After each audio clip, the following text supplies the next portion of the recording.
banyak dengan berdekatan dengan rumah warga, ini sangat mengkhawatirkan. Titik api jauh berada di tengah hutan yang tidak mungkin diakses oleh pengendara kendaraan bermotor maupun tangki pemadam.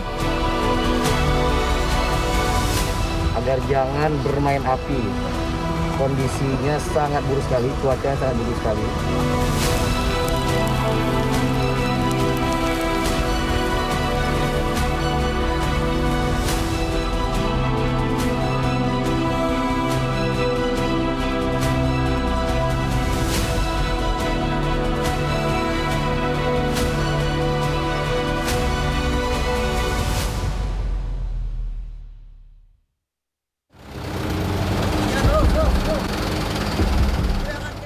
Pekatnya kabut asap akibat kebakaran hutan dan lahan di Kalimantan Selatan mulai memakan korban.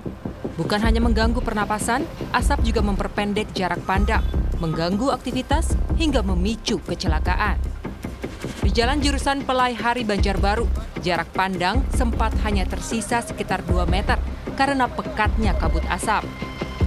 Kondisi ini memicu kecelakaan lalu lintas antara sebuah minibus dan truk. Tabrakan terjadi karena pandangan pengendara terhalang asap. Melihat kondisi yang semakin membahayakan, sejumlah warga dan relawan turun ke jalan, mengatur arus lalu lintas, sekaligus meminta pengendara memperlambat laju kendaraan. Mobil kan mobil Avanza ini merujuk mobil truk gitu. Ini gara-gara kabut asap kah namanya? Gara-gara kabut asap nih namanya nih. Nah, karena ini hutan-hutan lahan tuh habis terbakar semua. Khawatir akan ancaman kebakaran hutan dan lahan meluas, warga di Banjarbaru, Kalimantan Selatan memadamkan api secara mandiri. Berpacu dengan waktu, warga gunakan peralatan seadanya memadamkan lahan yang lokasinya dekat dengan rumah mereka. Di tengah ancaman anomali cuaca, warga mengeluhkan nasib mereka yang selalu terjepit bencana, yakni kebanjiran saat musim hujan dan terpapar kabut asap hingga sakit pernapasan saat kemarau. Warga berharap ada pemantauan kesehatan dan bantuan masker dari pemerintah daerah.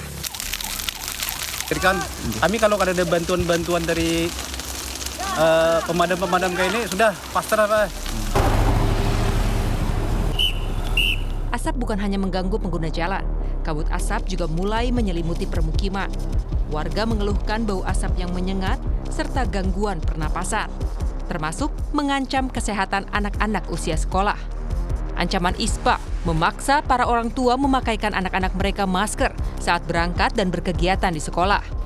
Para pejalan kaki juga harus menutupi masker dengan tangannya demi mengurangi sesak napas akibat pekatnya asap. Kekhawatiran kita tuh inilah kalau ada ISPA lah, jadi kita indikan untuk pakai masker. Karena memang anak-anak ini rentan ya Pak? Iya, rentan. Tapi untuk jam pelajarannya ada diundur kah atau gimana? Untuk jamnya ada diundur karena ya tadi terkendala kabut asap kan kadang.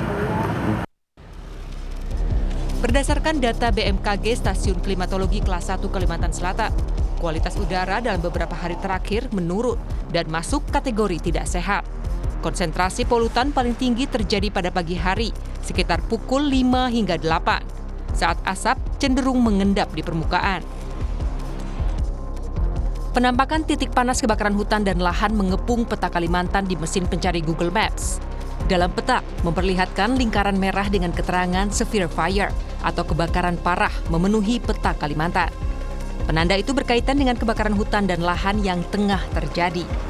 Sebelumnya, Pusat Data Informasi dan Komunikasi Kebencanaan BNPB mencatat ada 1.487 hotspot atau titik panas di Kalimantan. Sementara konsentrasi tertinggi berada di Kalimantan Tengah sebanyak 767 titik, disusul Kalimantan Barat 560 titik, serta Kalimantan Selatan dan Kalimantan Timur, masing-masing terpantau 74 titik.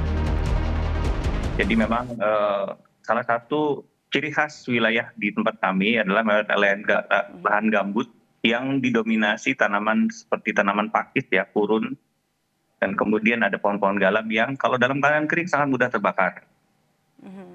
di bawahnya lahan gambut, sehingga kalau sampai terjadi kebakaran dia tidak bisa dipadamkan dengan cara yang mungkin konvensional seperti kebakaran di lahan mineral. Dia perlu waktu berhari-hari untuk bisa dipadamkan secara keseluruhan. Nah itu yang mungkin bisa kami sampaikan. Kalau ternyata kalau ada anggapan bahwa apakah ada aktivitas lain yang berkaitan dengan ini atau disengaja atau tidak, kami tidak berani menyimpulkan.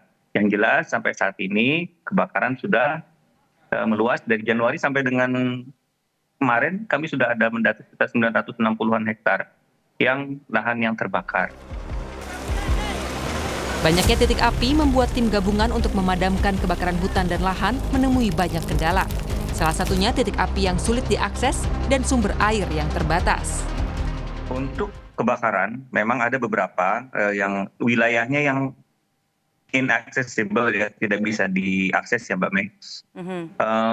Titik api jauh berada di tengah hutan yang tidak mungkin diakses oleh kendaraan bermotor maupun tangki-tangki pemadam. Kalau ditanya sumber air, untuk sumber air yang alamiah seperti sungai-sungai kecil, rei dan sebagainya sudah semakin surut. Ada tapi semakin surut. Namun kembali lagi ke permasalahan awal, titik api seringkali jauh sekali dari sumber air, Kemudian kendala-kendala lain selain yang itu ya adanya kebakaran di beberapa titik secara bersamaan. Jadi kami sangat-sangat berkoordinasi melalui platform radio maupun platform WhatsApp, melalui koordinasi dengan BPBD kota, provinsi, TNI, Polri, dan semua relawan, sehingga pemadaman itu sedapat mungkin terkoordinir. Namun memang ada beberapa kebakaran yang memang tidak bisa dipadamkan karena jauh sekali titik. Nah, di situ biasanya heli bombing yang bisa masuk. Menteri Kehutanan Raja Juli Antoni tegas meminta masyarakat dan korporasi untuk stop bermain api di tengah ancaman kebakaran hutan dan lahan serta siklus El Nino yang datang lebih awal pada Agustus 2026. Penindakan hukum tanpa pandang bulu diterapkan bagi pembakar lahan. Agar jangan bermain api. Kondisinya sangat buruk sekali, cuacanya sangat buruk sekali. BMKG sudah memprediksi El Nino pada tahun 2026 ini sangat kuat.